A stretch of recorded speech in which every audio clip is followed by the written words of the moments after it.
Você já parou para pensar o que significa ser a imagem e semelhança de Deus? Eu estava refletindo sobre isso esses dias e eu estava lendo um autor que eu gosto muito chamado John Stott. E ele, traz alguns argumentos e algumas explicações sobre isso que eu falei, caraca, isso aqui é legal, deixa eu refletir um pouco mais, internalizar esse pensamento. E eu pensei, vou trazer isso para vocês aqui no canal. Eu vou refletir com vocês em cima de Gênesis capítulo 1, versículo 26 e 27. E é uma escritura que para mim, para você, talvez já seja muito conhecida. Mas eu quero realmente trazer algo que eu acredito que pode ser diferente para o seu entendimento do Evangelho, pode te encorajar na sua fé.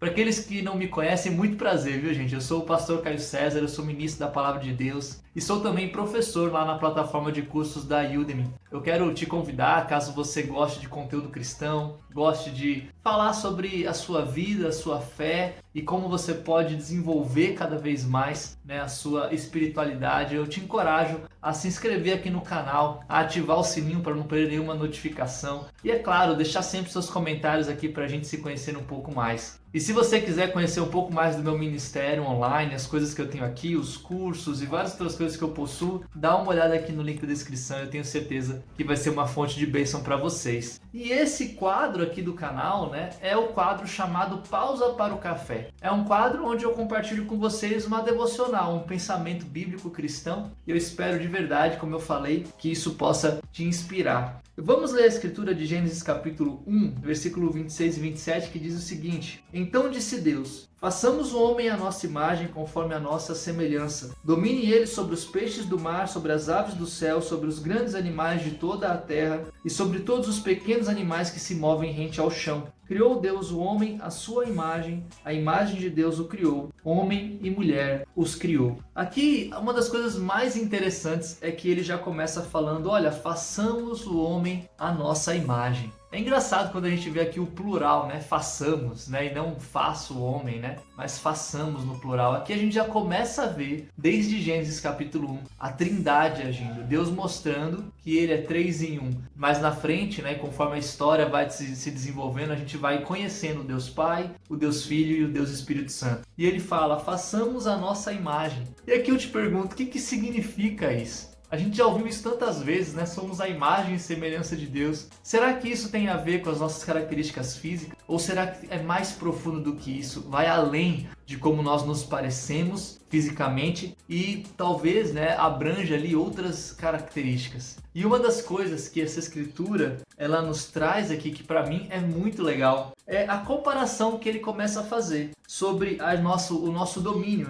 sobre os peixes do mar, as aves do céu, os grandes animais de toda a terra. Eu tenho para mim que quando Deus fala sobre a nossa imagem e semelhança, é muito, muito, muito além da nossa aparência física. A gente pode até acreditar e crer de que sim, somos fisicamente parecidos com Deus, até porque o próprio Jesus veio em forma humana, mas quando a gente olha para essa escritura, gente, aqui eu quero trazer o pensamento aqui de John Stott para inspirar a gente nessa reflexão. Existem algumas coisas que diferem os homens dos animais. Uma delas é a nossa capacidade de pensar racionalmente. Os animais eles possuem cérebro, alguns mais desenvolvidos, outros menos, mas apenas o ser humano consegue desenvolver uma compreensão e de fato estabelecer ali uma inteligência que é realmente surpreendente. A gente é capaz não apenas de pensar ou de compreender as coisas ao nosso redor, mas a gente também consegue debater, a gente consegue dialogar, a gente consegue argumentar. São coisas que os animais muitas vezes não conseguem fazer. Só o fato da gente ter uma consciência de nós mesmos, refletir sobre quem somos ou o nosso local aqui no espaço, só isso já é uma coisa realmente surpreendente. E aqui eu trago até um exemplo, porque tem os astrônomos que falam, nossa, nós somos pequenos pontos nesse universo, seres insignificantes. Porém, nós temos ciência disso, nós conhecemos o universo, nós sabemos das estrelas. E isso por si só já revela que talvez não somos tão insignificantes assim como a gente pensa. Tem um arcebispo chamado William Temple. Ele fala que a gente é até maior e mais importante do que as estrelas, porque as estrelas elas existem sem saber de que nós existimos. Mas nós estamos aqui, mesmo pequenos, a gente tem consciência das estrelas ao nosso redor. Isso é impressionante mesmo quando a gente para pensar na capacidade do ser humano de raciocinar, coisa que os animais não possuem. E outra coisa também que os seres humanos possuem, que os animais não têm, é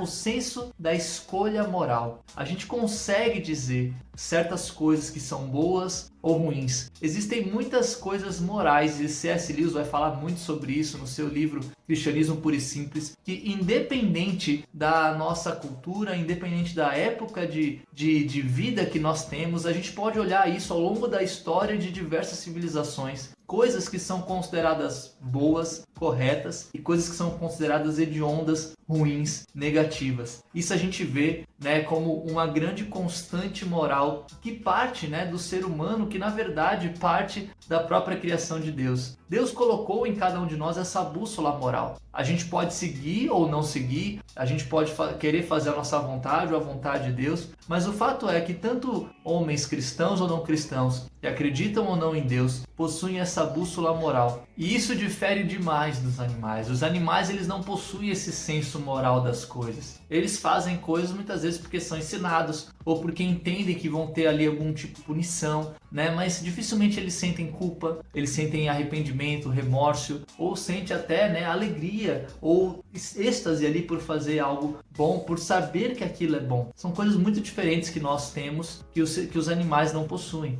E aqui a gente pode pensar numa outra coisa que também é muito interessante, que é a criatividade do homem. O homem, historicamente, é um ser criativo. A gente tem essa tendência de ser meio MacGyver, né?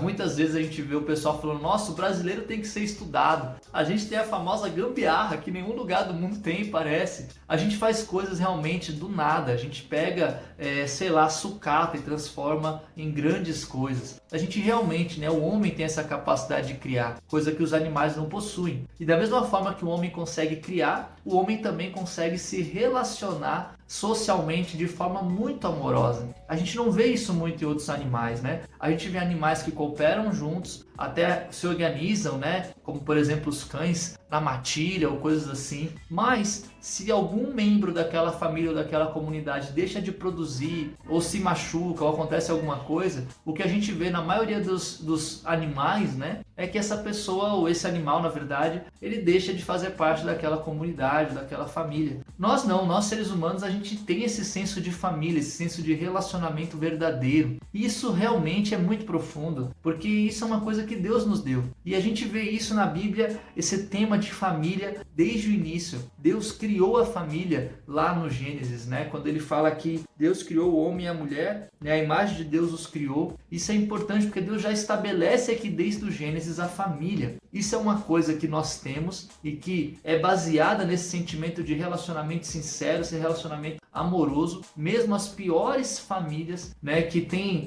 questões tóxicas e coisas terríveis, ainda assim a gente consegue enxergar coisas que vêm de Deus, coisas que vêm desse princípio bíblico que é o amor que une a família. Não é a produtividade, não é aquilo que a gente consegue fazer ou realizar, é simplesmente por sermos do mesmo sangue, termos esse laço. E isso, querendo ou não, conecta a gente com outras pessoas. As amizades que a gente desenvolve, né, situações relacionais que a gente tem no nosso trabalho. Muitas vezes a gente busca esses princípios da família para balizar as nossas amizades, os nossos trabalhos e várias outras coisas. Isso é uma coisa que nós, seres humanos, temos, que os animais não possuem. E por fim, uma das coisas que a gente consegue fazer, né, que difere dos animais, é adorar a Deus de forma humilde e consciente daquilo que a gente está fazendo. Os animais, a Bíblia fala que eles os adoram, os pássaros cantam, né? As árvores mostram a sua beleza e a sua criação. E eles fazem isso simplesmente por existir, por realizar a função que Deus os colocou aqui na terra. Eles adoram e glorificam a Deus simplesmente porque eles são aquilo que Deus os criou para ser. Mas dificilmente eles fazem isso de forma consciente. Os animais realmente entendendo que estão adorando a Deus. Tudo que eles realizam vira uma obra de adoração. Mas nós, como seres humanos, a gente pode escolher adorar a Deus. Não apenas realizando coisas que Ele nos pede para realizar, mas entoando louvores, orando, ajudando alguém, servindo, né, se sacrificando, são coisas que nós escolhemos fazer para adorar ao nosso Deus. Coisas que às vezes não fazem bem pra gente, ou às vezes a gente nem quer fazer, mas a gente vai lá e faz, porque a gente sabe que isso vai agradar ao nosso Deus. Essa escolha que a gente realiza, esse desejo de adorar a Deus, é uma coisa que só nós podemos fazer. E isso é uma coisa que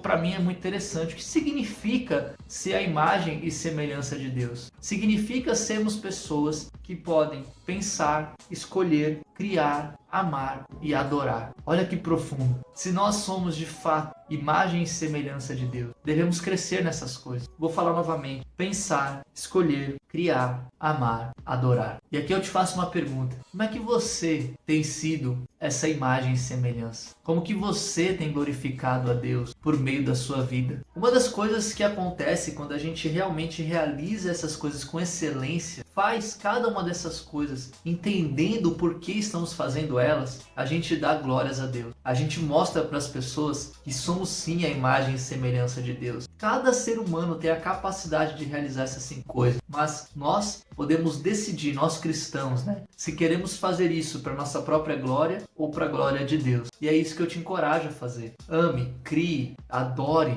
né, pense, haja de forma muito profunda, realizando cada coisa com intencionalidade para o nosso Pai. Bem, meus amigos, eu espero de verdade que essa pequena reflexão tenha te encorajado. Quando a Bíblia fala que façamos o homem à nossa imagem, e aí ele fala sobre a gente dominar sobre todos os animais, e a gente viu aqui o que difere a gente dos animais. E ele nos lembra, né, que ele nos criou com esse propósito de sermos verdadeiros filhos dele, sermos verdadeiras imagens dele aqui na Terra. Eu acho que isso realmente pode transformar muitas coisas que a gente realiza no nosso dia a dia. É muito mais do que a aparência, é muito mais do que a gente mostra para as pessoas, é quem a gente é como a gente pensa, é como a gente fala, é como a gente vê o mundo e como a gente se conecta espiritualmente com o Pai. Eu espero de verdade que você tenha gostado. Se você gostou dessa reflexão, dessa devocional, eu te encorajo, por favor, deixa aqui o seu like e, é claro, não se esqueça de se inscrever aqui no canal, compartilhar esse vídeo para mais pessoas e que você tenha uma semana abençoada. Um grande beijo, um grande abraço para você e até o próximo vídeo.